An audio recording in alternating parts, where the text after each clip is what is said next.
안녕하세요. 치트키보다 빠른 책트키입니다. 우리는 게임을 한 판만 하기로 해놓고, 넷플릭스를 한 편만 보기로 해놓고, 유튜브를 10분만 보기로 했지만, 멈추지 못하고 계속해서 딴짓을 하게 됩니다. 문제는 스마트폰, 유튜브, 넷플릭스 같은 게 아니에요. 진짜 문제는 우리가 계속 유튜브, 넷플릭스, 스마트폰을 탓한다는 거예요. 사실 모든 문제는 우리 뇌에 있습니다. 여기 여러분이 자꾸 딴짓하는 버릇을 고칠 수 있는 확실한 방법이 있습니다.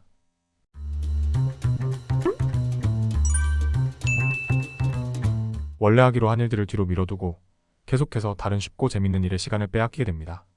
우리는 왜 집중하지 못하고 자꾸 딴짓을 하게 되는 걸까요? 어떻게 하면 스마트폰을 멈출 수 있을까요? 어떻게 하면 유튜브 쇼츠를 그만 볼 수 있을까요? 다른 책이나 강연에서 말하는 일반적인 관점에서 말씀드리지 않을게요. 여러분은 항상 딴짓거리를 찾을 거예요. 왜냐하면 인류는 2500년 전부터 계속 딴짓거리를 찾아왔거든요.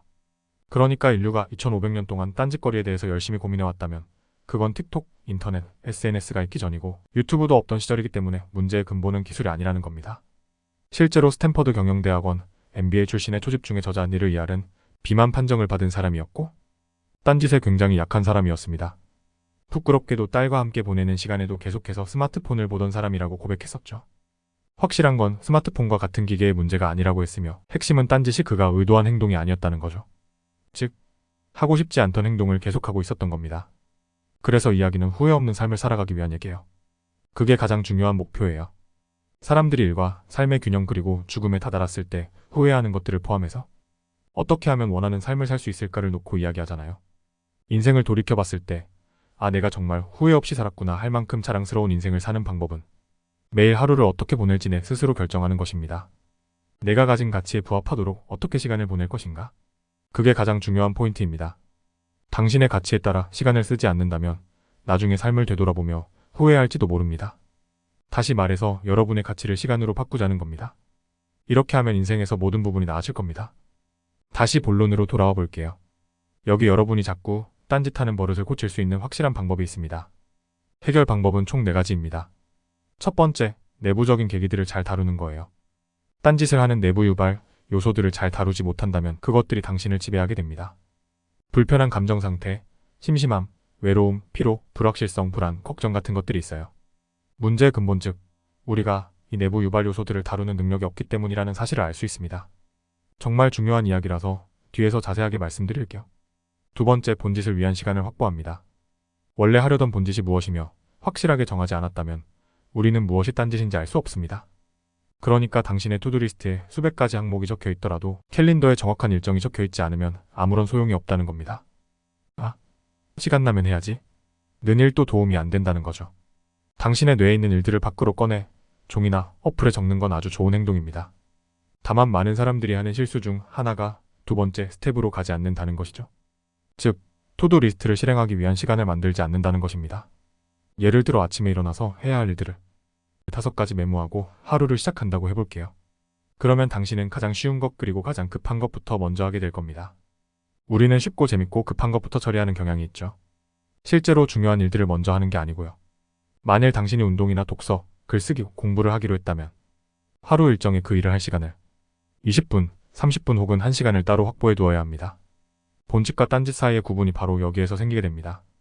세 번째, 외부적인 유발 요소를 조절하는 거예요. 사실 외부 유발 요소는 전체 딴짓의 10% 정도밖에 차지하지 않지만 이러한 요소들을 쉽게 조절할 수 있는 방법들이 있죠. 예를 들어 모든 어플 알람을 끄거나 방해금지 모드를 하거나 스마트폰이 보이지 않도록 숨길 수 있습니다. 네 번째, 사전 계약 약속을 함으로써 딴짓을 방지하는 거예요. 딴짓과 나 사이의 약속을 함으로써 내가 계획한 대로 행동할 수 있게 하는 거예요. 내가 하겠다고 한 일을 하지 않았을 경우 그에 대한 대가를 미리 설정해 두는 것입니다. 딴짓을 습관적으로 하는 사람은 똑같은 딴짓을 계속해서 반복합니다. 연금술사의 저자 파울로 코엘료가 이런 말을 했습니다. 실수가 한 번 이상 반복되는 건 실수가 아니라 결정이다. 방해받지 않는 사람들은 다릅니다. 한 번 딴짓을 했을 때 이래서 내가 딴짓을 했구나. 이걸 반복하지 말자라고 말이죠. 이 기본적인 4단계를 이해한다면 누구나 방해받지 않는 존재가 될 수 있습니다. 아무리 스마트폰 잠금 박스를 사고 넷플릭스 구독을 해지하더라도 해결되지 않고 다시 원래대로 돌아가는 이유는 1단계인 우리가 딴짓하는 이유가 감정 조절 문제라는 걸 모르기 때문입니다. 당신이 불편하다고 느낄 때 당신은 무의식적으로 안정감을 찾으려고 할 거예요. 이게 뇌가 작동하는 방식이거든요. 뇌는 패턴을 맞추고 조절하는 장치예요. 뇌는 최소한의 노력으로 이 불편한 감정을 해소할 수 있는 방법을 찾습니다. 이 고통을 최대한 빠르게 해소해줄 무언가를 찾고 있는 거죠. 이건 매우 중요한 핵심입니다. 우리는 지금까지 인간은 본능적으로 쾌락을 쫓고 고통을 피한다고 믿어왔습니다. 근데 이건 사실이 아닙니다. 신경학적인 관점에서 살펴보면 우리가 하는 행동은 모두 단 한 가지 때문입니다. 그건 바로 불편함을 피하고자 하는 욕망이에요. 만일 당신이 이걸 이해한다면 시간 관리는 곧 고통 관리고 체중 관리도 결국은 고통 관리며 자산 관리도 고통 관리라는 걸 이해할 수 있습니다. 인간의 모든 행동은 불편함을 피하고자 하는 욕망, 즉 고통 관리이기 때문이에요. 이걸 알고 나면 당신이 딴짓을 컨트롤하지 못하고 계속하려고 할 때 또는 결심한 일을 하지 않고 쓸데없는 일을 하고 있을 때 한 발자국 물러서서 잠시만 이건 그냥 감정일 뿐이야 라고 말할 수 있습니다. 그리고 실제로 감정은 일시적이죠. 당신은 화가 나 있을 수도 있고 슬퍼하고 있을 수도 있고 심심해하고 있을 수도 있어요. 그런데 이런 감정들은 잠깐 왔다가 금방 가는 법이잖아요. 그래서 제가 사용하는 방법은 10분 규칙이라는 건데요. 예를 들어 담배를 피우고 싶다거나 밤 늦게 치킨이 먹고 싶다거나 친구와 술을 마시고 싶다거나 카톡이나 SNS를 보기 위해 스마트폰을 확인하는 등 당신이 미리 정해두지 않은 행동들을 할 수도 있습니다. 그래도 괜찮아요. 하지만 지금 당장은 말고 딱 10분만 있다가 하자라고 하는 거죠. 딴짓을 할 수 있지만 지금 당장은 말고 라는 말을 상기시키는 겁니다. 딴짓을 뒤로 미루는 거죠. 가만히 자리에 앉아서 숨을 깊게 들이마시고 스스로에게 물어봅니다. 지금 내가 느끼는 감정이 뭐지? 그리고 타이머를 10분으로 맞춰두는 거예요. 그러면 두 가지 선택지밖에 남지 않습니다. 그 순간 원래 하겠다고 한 업무를 하던지 아니면 10분 동안 욕구의 감정을 가만히 느껴보는 거죠. 여기서 핵심은 이러한 감정이 정말 일시적이라는 것을 스스로 깨닫게 만드는 것입니다. 대부분 아주 짧은 시간 뒤에 그 감정들은 사라지기 마련인데 정작 우리는 불안하고 지루하고 스트레스 받는 상황이 영원히 지속될 거라고 착각하게 됩니다. 절대 그렇지 않습니다. 다시 한번 말하지만 제가 찾은 방법은 10분 타이머를 맞춰놓고 스스로 느끼는 감정이 무엇인지 깨닫게 하는 거예요. 즉 몇 가지 만트라를 반복해서 말하는 거예요. 제가 항상 반복하는 만트라는 나아진다는 느낌이 이렇구나 예요. 이게 더 나은 사람이 되어간다는 느낌이구나 라고요. 불편한 감정들을 느끼고 관찰하는 게 과정의 일부라고 느끼게 해주는 겁니다. 그 불편함에서 탈출하기를 갈망하기보다는 그 불편함을 좋아하도록 만드는 것이죠. 실제로 해보면 아시겠지만 정작 10분이 지나면 90%는 거의 알아차리지도 못할 거예요. 그냥 원래 하기로 했던 업무로 돌아와 그걸 하고 있을 테니까요.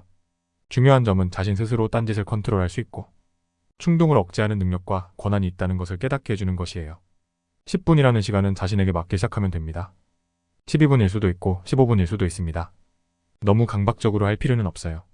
10분이 너무 길다고 느껴지면 그냥 2분으로 시작해도 됩니다. 딱 2분만 기다렸다가 딴짓을 하던지 하자라며 당신이 힘들지 않다고 느끼는 선에서 시작하면 됩니다. 고통을 느끼라는 게 아닙니다. 핵심은 올바르고 건전한 방법으로 불편한 감정들을 다루는 방법에 대해서 배우는 겁니다.